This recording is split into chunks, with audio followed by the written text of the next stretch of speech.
Ever since I can remember, teaching has always been something I loved. For those of you who don't know, I'm a teacher. I'm not one of those people who ended up as a teacher because it was just a career path that was available.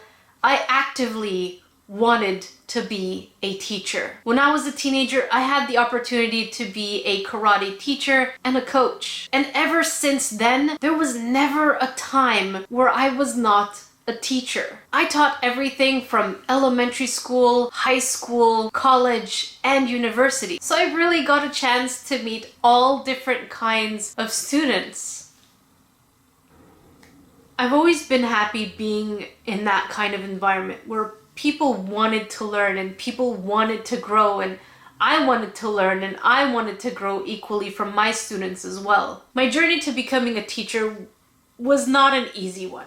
I've had absolutely terrible teachers that really put me down. I've had elementary school teachers rip up my art projects in front of everyone and tell me I was no good at art. Other teachers, where I auditioned because I wanted to be part of a play, tell me that I couldn't act and I should just quit. And even when I was in university and I wrote a poem about my life experiences going through one of the most traumatic experiences of my life, she told me that I should never write poems in rhyming couplets and should just quit poetry entirely. And another time when I was doing my internship to become a teacher, I needed to take a day off because I had lost my voice. And that teacher told me that I'm not made to be a teacher. But at the same time, I've had amazing teachers, like Mr. Reed, who told me I was great at writing stories, or Miss Sinette, who told me that I was really good at voicing my opinion, or Mr. Leo, who used to bring his harmonica and tell us history stories. And so when I became a teacher, I wanted to create an environment where people could have fun and learn and voice who they want to be and who they are. So I never thought I would have a better classroom. And then YouTube happened. And suddenly my classroom, instead of having between 30 and 42 students, here we are at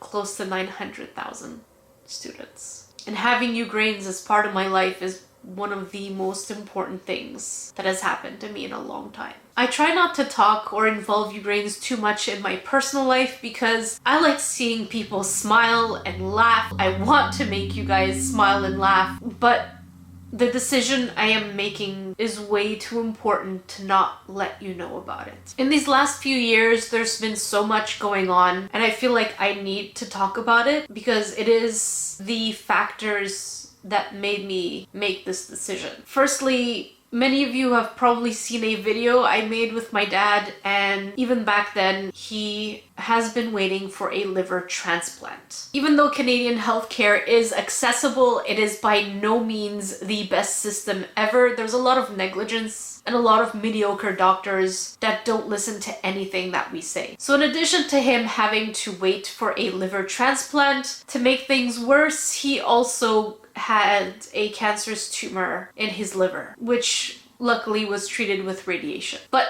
as of that time, the only way to really get rid of that is to have the liver transplant, and he only has 5 more years if they decide to give it to him. And so seeing my dad's health decline has put a lot of thoughts into my head regarding my own health. As some of you may have seen on my vlog channel, I did talk about my autoimmune disease. I have Hashimoto's disease. If you're looking for more information, I'll leave it in the description box below. But in essence, it's a problem with cortisol, thyroid, adrenal fatigue, inflammation, and just it's overall pretty miserable when there are stressors that trigger the inflammation. Sometimes the pain is so bad that my joints feel like they're on fire and I can't move my fingers. And there are other times where the inflammation is so bad on my back that I can't even walk, sometimes for days. And even though I have so much support around me, I tend to internalize a lot of things because I don't want to burden people.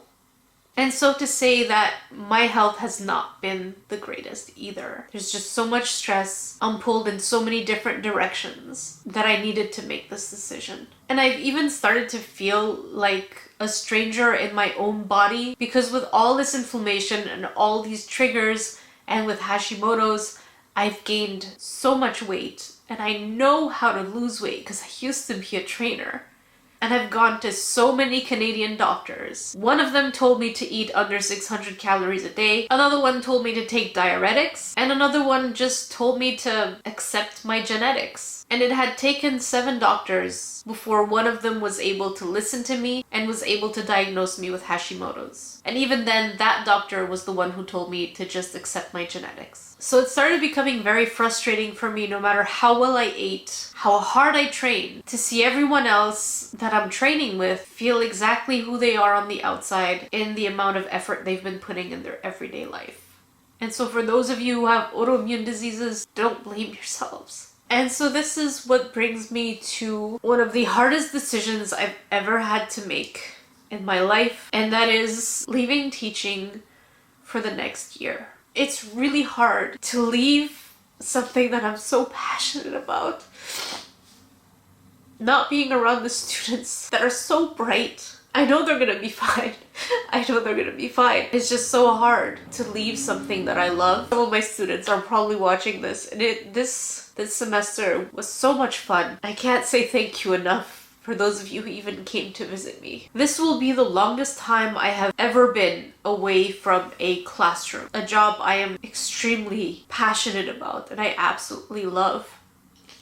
But I know it's something I have to do for my own physical and mental health. I will not, I'm being very clear, I will not be leaving YouTube. I cannot leave 2 things that I love.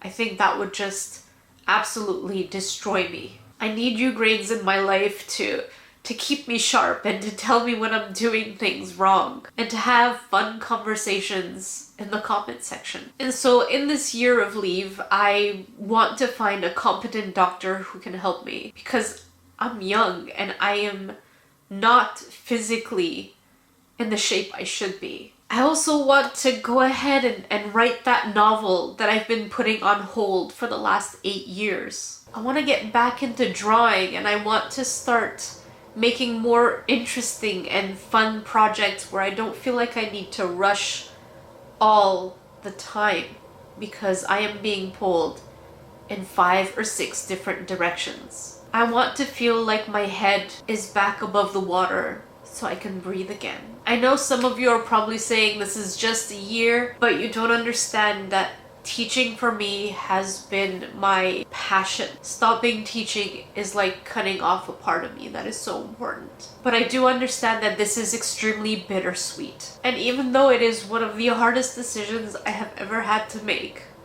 I know that it is the right decision to make. I'm not being a drama queen, I love it. I really do love it. But from now on, I'm going to be looking at you grains as my extended classroom. And I really hope you don't get tired of me because I have so much to give you. Who knows what's going to happen in a year, but I know that I am so lucky to have you grains. And I am so lucky to have this amazing community. And I look forward to being myself again. I needed to let you know what this decision entailed and what it means. I'm not leaving you grains. I'm here to stay. I need at least one of the things that I love to heal. I'll see you grains in the next video. Alright, so here I am the next day. I was able to breathe and calm down and think about all the information that I gave you grains. And I realized there's probably some questions. And the first one is, why don't I work part-time teaching instead of leaving completely? And the answer to that is simply because I am not allowed. I've been working at the same school for about 9 years, but I don't have permanency. There's just no open spots, even though I've had work for the last few years. So in essence, if I did take part-time work, I would actually lose my hiring priority as opposed to leaving completely, which means leaving completely for a whole year gives me the option to come back normally. Whereas if I worked part-time, it means that whoever's next in the seniority line would skip ahead of me and have the hiring priority. I know it's messed up, but that's just how it works. The next question I'm pretty sure is going to be on some of your mind is, why not just quit YouTube instead of teaching if you love it so much? The answer to that is pretty straightforward. Teaching takes the majority of my time. And as a teacher, you bring your work